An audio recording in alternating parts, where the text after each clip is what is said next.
Hello. I'm gonna be watching Tyler Letty song if I'm bad with the names. But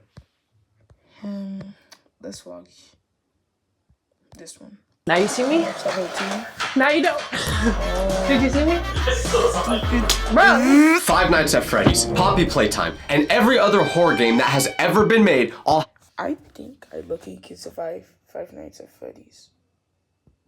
I'm just gonna say that now. have one thing in common. While they might be incredibly scary, they are all beatable. Okay, that's a lie. I've never beaten half these games, but someone out there has. So I'm gonna go through the most famous horror games ever and tell you which ones I would survive if I was actually in the game myself and which ones I would just give up in. If I'm being real, I would probably give up in all these scenarios, but then the video would only be 30 seconds, and that can't happen. So for a Man of the Adventure, this might be the easiest one, but you just have to guess right. If you're like, I don't know, 5 to 6 years old, you might die. Yeah. Don't bet me, Roblox. I just started. Yeah, so if you get all the answers correct, he just won't get mad, stuff. And then boom, you survive and stuff. Yeah, that's really. So anyways, before we get into the actual games, we have to rewind a little bit. A while back, I did a video breaking down horror movie villains I could beat. And I said, the only reason horror movie victims ever die is because they make incredibly dumb decisions. They hear a noise in the dark basement and go investigate it. This is very true, too. I've seen a lot of movies like this. They just be like, they see something like very dark in the house, and then they decide to go into it, and then we get jump scared, and then they get killed. That's how it really is. With no weapon, they'll knock the killer unconscious, hold his weapon in their own hands, look at it, and then place it right back next to his head. But horror games are different from movies, because in a horror game, the controller is in my hands. So if I get slimed out by Huggy Wuggy, it's my fault. So I'm gonna tell you exactly how it would go if I was in every popular horror game, starting off with Five Nights at Freddy's. Let me set the scene for— See what I mean? Even he said it too. He said it too, alright? those of you who haven't played this game, or if you just need a refresher. It's your first day at a— trigger warning, I'm gonna say a word some people don't like, but it's your first day at a job, and the— No. My brain hurts from that. goal of this job is to be overnight security at Freddy Fazbear's Pizza. It's basically Chuck E. Cheese if they ate people. Your work hours are midnight to 6 a.m. and your entire job is to sit in the security office and monitor the building to make sure no one breaks in. Easiest job in the world. You just watch movies all night and then go home in the morning. Except here's what is not included anywhere in the job description. The 4 animatronic characters who perform for children during the day, Freddy the Bear, Bonnie the Bunny, Chica the Chicken, and Foxy the Pirate Fox, they come to life at night. And if they find you, their plan is to stuff your body into an animatronic suit. Not very nice, is it? Or they just kill you. That's what actually happens in the games, I think. I believe. So how would this horror game go if I was in it? I would die. I would not make it through this job. But what I want to do is walk you through exactly why I wouldn't make it as we meet each character. Because there's very good reasoning for why. I thought this... Wait, look at the title real quick. Horror games I can easily survive. This is off topic. Oh my god. Off topic. I'm not even gonna say that correctly anymore. I say this. Let's start off with the main reason I wouldn't make it, the power system. In this game, you have a limited electricity budget for the entire night, and you spend that power checking security cameras, turning on the lights in the hallways on either side of your office, making sure none of the animatronics are there. And if they are, you spend more power closing the 2 doors right next to you. But if your power runs out before 6 a.m., everything shuts off. It's GG's. You're not surviving. Wait, do they even come at night 1? I think so. Doors open, the lights go out, and then Freddy basically comes and eats your face. So you have to find a way to make a very small amount of power last 6 hours. Unfortunately, I'm just not gonna be able to make that happen. I would be out of power by 2 a.m. on night 1. Like, I'd be doom scrolling from 12 to 2, sucking up all the power, and then boom, I'm cooked. It wouldn't even be because I was checking the monitors and turning the lights on so much that I lost power. No, it would literally be because I can't sit still without my phone for more than 5 seconds, so I would just be using that iPad, but instead of checking security cameras on it, I would be watching AI fruits eat each other. But let's just say that— I'm sorry. Why are you watching this? Why are you watching that? this wasn't a possibility. Say I didn't have access to the internet and only had the same capabilities you have when playing the game. Well, I would still fail because I'm a very anxious person. So I would check cameras constantly in the first hour because every time I looked away, I would immediately need to look back to confirm nothing moved. I do this in real life. Whenever I stay at hotels, I check to make sure the door is locked, I go to bed, and then I get up 5 seconds later thinking I must have just... That's not gonna work. What happens if they have something like you can break down the door with, like an axe? Like, don't be... Wait. In horror movies, if they have wooden doors, yeah, you're not surviving.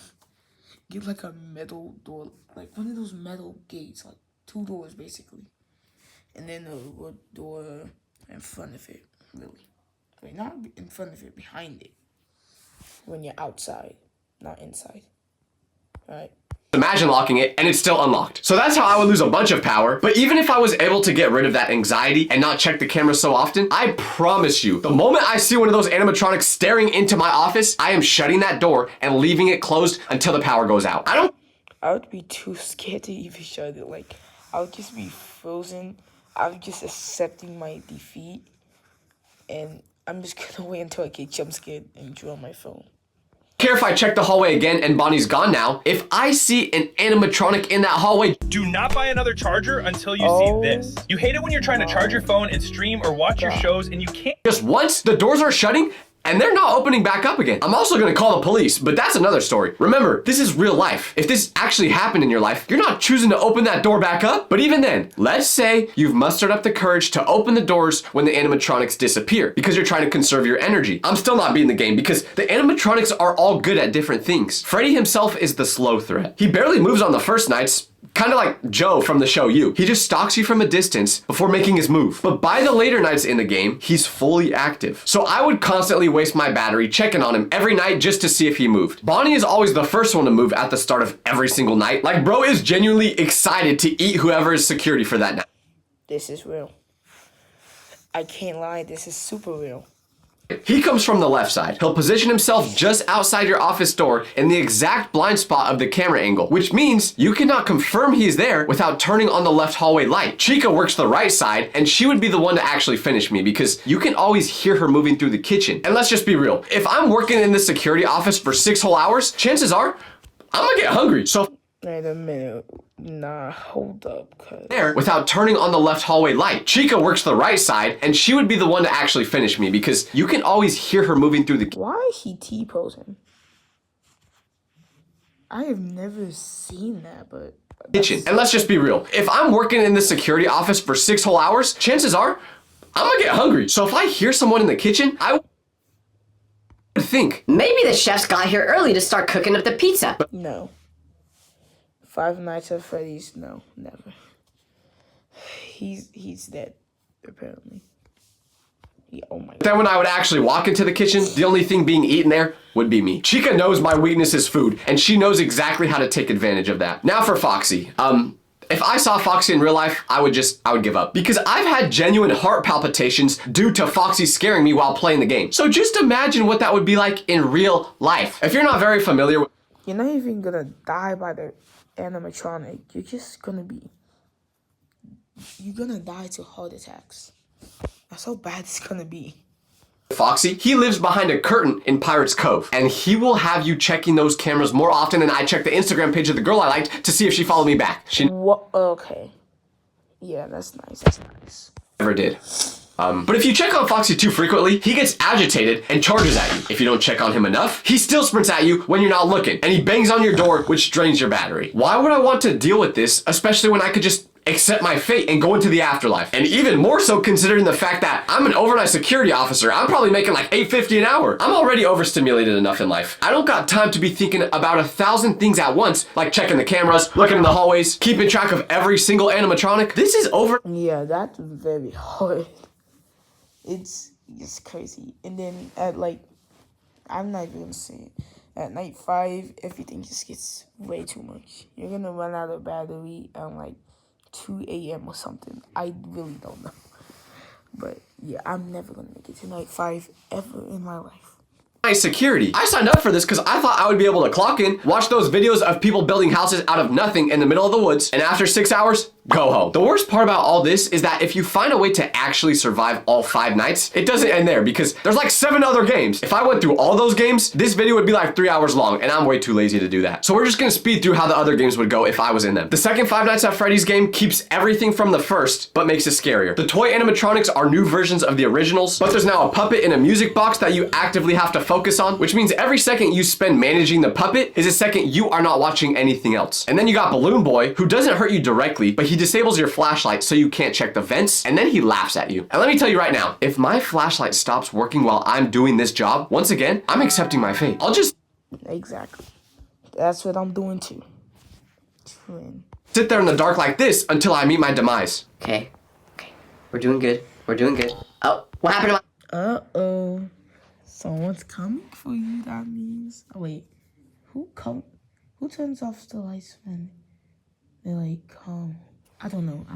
flashlight? What happened? You know what? I give up. Come on, just take me. I give up. The next game in this series is Sister Location, which introduces Baby. This character actually helps you get through the game, so she can escape too. Finally, someone who's actually on my side in this series. This game, I think I could actually survive because I'm too dumb to survive these scenarios on my own, but if I had someone helping me like Baby, at least now I have a chance. Another game in the series is Security Breach, and I would never survive in this because I still can't even beat the game version. Seriously, I've played it for like 25 hours and I still can't do it. Point is, I can't do what this franchise asks of me. The animatronics are terrifying, but the honest truth is I'm not surviving this game mostly because you have to work a job, and that's just not something I'm willing to do. So I give myself a 5% chance of surviving Five Nights at Freddy's across all games combined. The only reason I give myself any chance is that if I was actually in the game and not stuck in the chair without being able to move, I would just run out of the exit the moment I hear that music playing and the game would be over. But enough about that haunted pizza restaurant.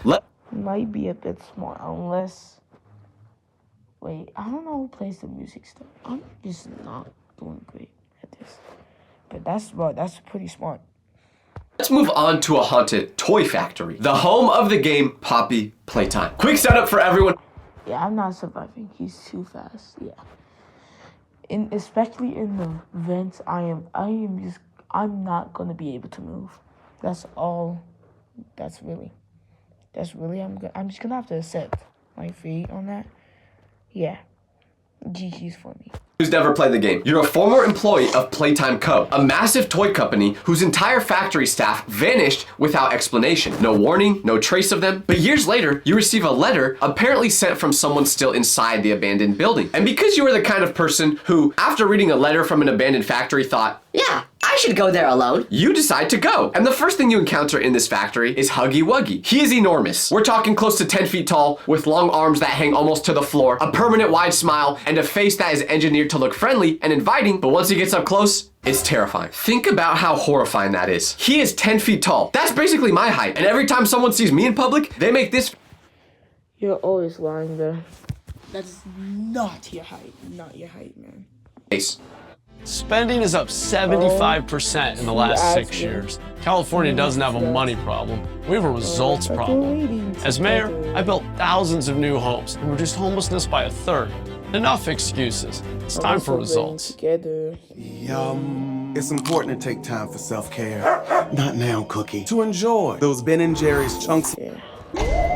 So I'm assuming they would do the same if they saw him. Huggy has a lot of trauma from being abused as a child, which sounds weird to say about places he's too tall to fit in. That's weird to say about a toy, but he takes that abuse out on you. So here's my honest take on Huggy Wuggy. Because he's so tall, there are areas of the factory he can't navigate at that size. There are spaces he's too tall to fit in. That's just the problem us super tall guys deal with every day. And in the game, your character is pretty short. I'm not short, but the character in the game is. So No, you are short. my whole plan would be to identify every single one of those spaces that Huggy Wuggy can't fit in and just go inside them and never leave. I'm not going anywhere Huggy Wuggy can also go. But even if you can handle him, you also have Kissy Missy, which is basically Pink Huggy Wuggy. She actually helps you in the game. But you know who doesn't? Mommy Longlegs. This is the character that will make my confidence drop. She's the main threat of the second chapter of this game. Where Huggy Wuggy is large and visible and gives you some warnings of his approach, Mommy Longlegs is fast and flexible and she can fit basically anywhere. Matter of fact, she could be under your bed right now. There's a couple reasons why she would probably be my downfall. First,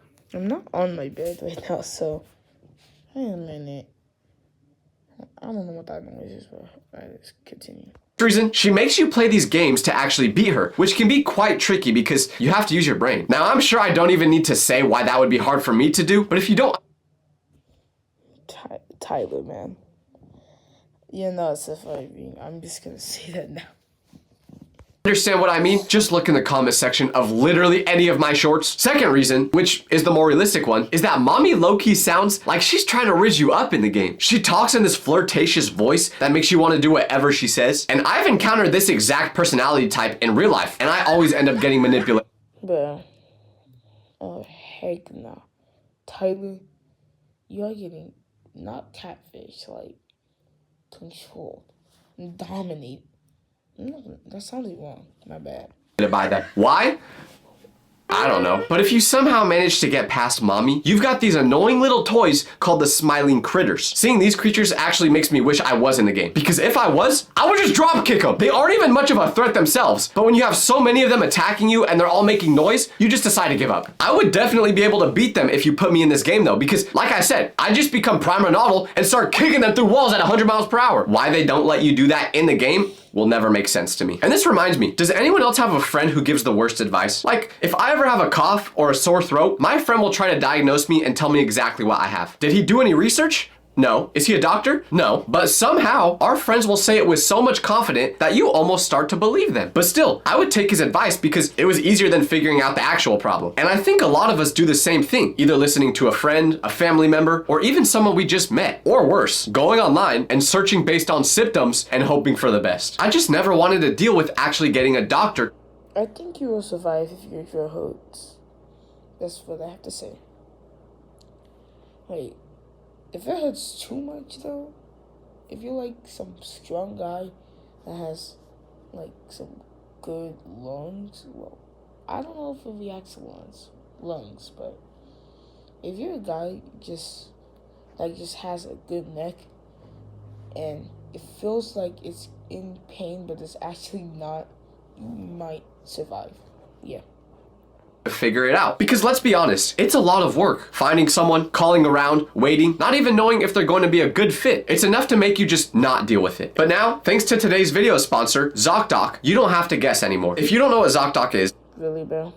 it's a website in all 50 states, and appointments usually are definitely easy. So you can go to ZocDoc, serious purple creature, like murder. But if I was in this game and I had to deal with catnap, I don't like my chances. I'm a guy who loves to sleep as it is. So picture this, I'm inside a toy factory, fighting for my life, which means I'm probably exhausted. And the moment I get a whiff of that red gas, I will gladly take a quick nap. Only problem is, I probably won't wake up from it. But honestly, if I had to choose a way to go out in this game, it would be this. Falling asleep is way better than getting ripped to shreds by Huggy Wuggy. Here's the core reason I survived Poppy Playtime when I clearly have no chance in Five Nights at Freddy's. You see these things right here? I can use these in the game. Okay, you probably have no idea what I mean by that. But what I'm saying is that you can actually move in Poppy Playtime, which means you can run and hide. Five Nights at Freddy's locks me in a fixed position and just says, good luck. You're basically paralyzed in that game. Not only can you move in Poppy Playtime, but you also have weapons to defend yourself. They give you a hand that's a gun, another hand that makes you jump super high. All these things can help you not get brutally destroyed by the villains. So this gives me some confidence. Actually, you know what? What am I even saying? If I was in this game, like for real, I would beat it easy. It wouldn't even be a question because I do not care what happened at Playtime Co. Not even a little bit. And when you start playing the game, you learn the story and it's all about saving these poor toys and blah, blah, blah, blah, blah. So your character never actually tries leaving the factory without being the hero. But let's be real, if you put me in Playtime Co., the moment I identify where the nearest exit is, I'm moving directly towards it without thinking twice. Not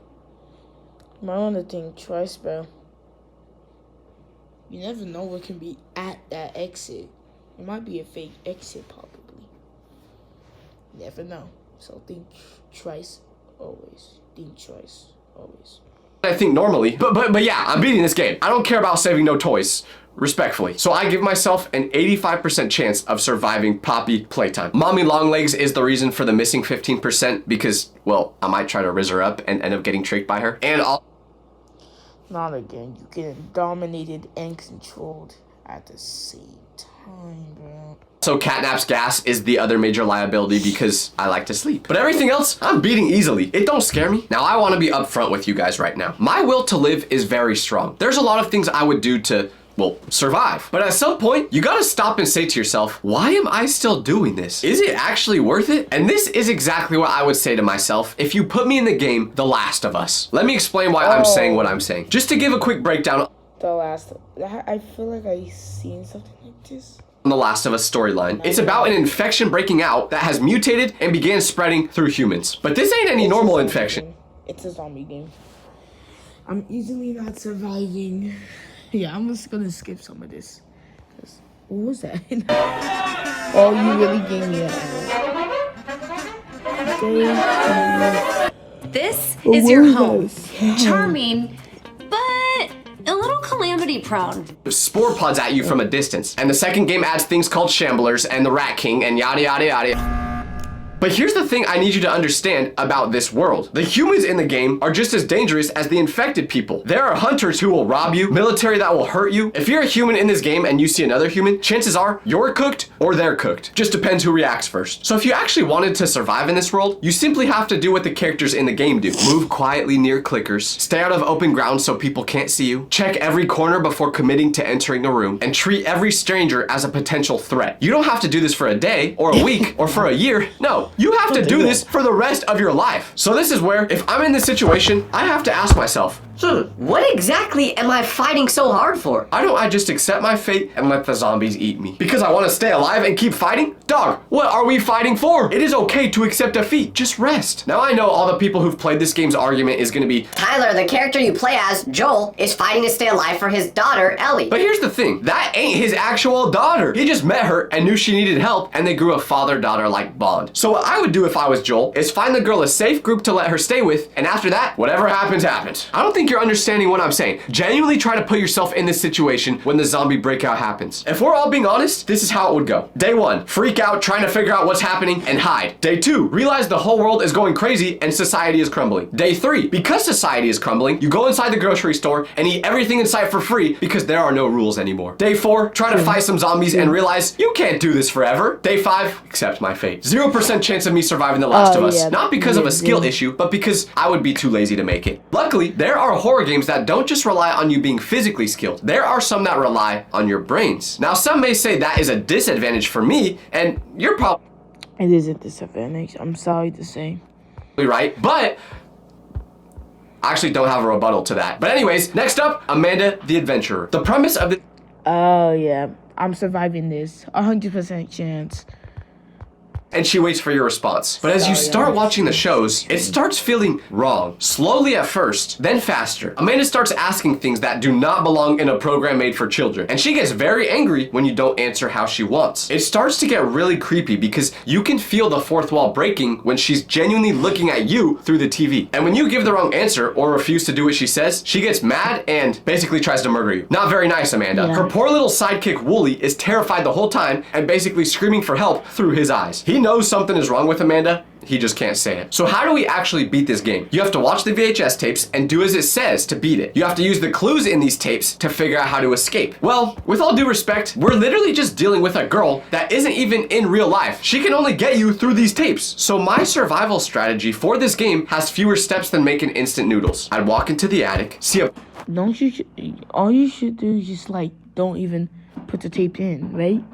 Yeah, that's easy claps. box of unlabeled VHS tapes sitting in a dusty corner. I would leave the tapes in the box, walk back downstairs, and never think about it again. I've never owned a VCR. I would have to go out of my way to buy a VCR. It's the same story as the girl from the Ring movie. Just don't get a VCR and you're good. Matter of fact, don't pick up anything that starts with an acronym. VHS, VCR, BBL, just leave it all alone. But let's BBL? No. say I'm already watching the VHS tape before I understand how dangerous it is. And now I'm trapped in the game. Here's exactly how that scene plays out. The tape starts, Amanda's all cheerful and bright. She asks me something simple and I answer it and she moves on. Then she asks something that seems kinda off. It's right in this moment where I would turn the television off. Amanda can't call me on the phone. Think about it. She'll only hurt you when you disobey what she tells you in the VHS tapes. So if you don't watch the VHS tapes, you'll be fine. It's pretty simple. Once you realize these aren't normal tapes, stop watching them. That's what we would all do in real life, let's be honest. Like if I broke the fourth wall right now and just started saying, hey Jake, I know you're in your room right now watching my video. Why are you laying on your bed? Get up, Jake, get up. Like if your name is Jake and you just watched that clip while laying on your bed, chances are you've already scrolled off this video. That's what I would do. It's pretty simple. I've said it before about all these horror games and movies. Just don't do what the killer is trying to get you to do. It's not rocket science. I'm not letting a Walmart Dora the Explorer scare me all because I don't do what she says on some VHS tapes. Unfortunately though, I talk a big game, but let's be real. I'm a nosy person, so I'm probably not turning those videotapes off if I was actually in this game. And that is when we have a genuine problem that I can't defend myself against. So what is my master plan to beat the game if I was forced to watch every single videotape? I don't know. Who said I have a master plan? Why am I always the one that has to figure out how to beat these games? Why can't y'all be the ones to do it? Because it's your video? You know what, editor? That's a good Yeah, that's nice. Oh my god, I'll definitely say that too. point. But also, no one asked you for your opinion. You are fired. Third editor I've had to fire this month. All right, guys. Unfortunately, the edits for the rest of this video may look a little weird because I'm the one doing them now, and I'm not the best at it. So just try your best to ignore if the edits look a little weird. But to be fair, the editor did have a good point, and I should probably tell you what I would actually do if I was forced to play all the VHS tapes. LOL, I told you, lil bro. How did you get back in here? I literally just fired you. You know what? No. Nah, I'm going to your house, editor. Lock your door, buddy. A few moments later. Okay, now that I handled that, where was I? No way. I thought you beat him up, not him beating you up. Okay, that's nice. Oh, yes. So if I was forced to watch all the VHS tapes, you know what I would do? I would just be a good boy and tell Amanda everything she wanted to hear. Yo. I feel like isn't he a little kid? This isn't the time to argue. We can fight Amanda after we get out of this attic. But for now, just do what she says. It's like when you listen to your mom because you're hoping she'll get you McDonald's. With that said, I give myself a 95% chance of surviving Amanda the Adventurer. The remaining 5%, I'm blaming on my editor. Well, former editor, I guess. Yeah. Okay, sorry. I'm just looking up to make sure he didn't sneak back in here somehow. Okay, we're good. So with everything that we've talked about in these horror games and the research I did, the number one thing I've realized is that my willpower is not very strong. You take away my ability to doom scroll for more than 3 days, and that's probably where I call it quits. But I don't know if that's just me or if you guys agree. So let me know in the comments which horror game you think I'm drastically underestimating myself on and which ones you think you would survive. I already know some of you are pulling up the keyboard about to lie so hard about what you would do in these games. But hey, I kind of did the same, so I can't even get mad at y'all. Most days out here. Thank you for watching the video. Go to my main channels called Stir, and I guess I'll see you guys later.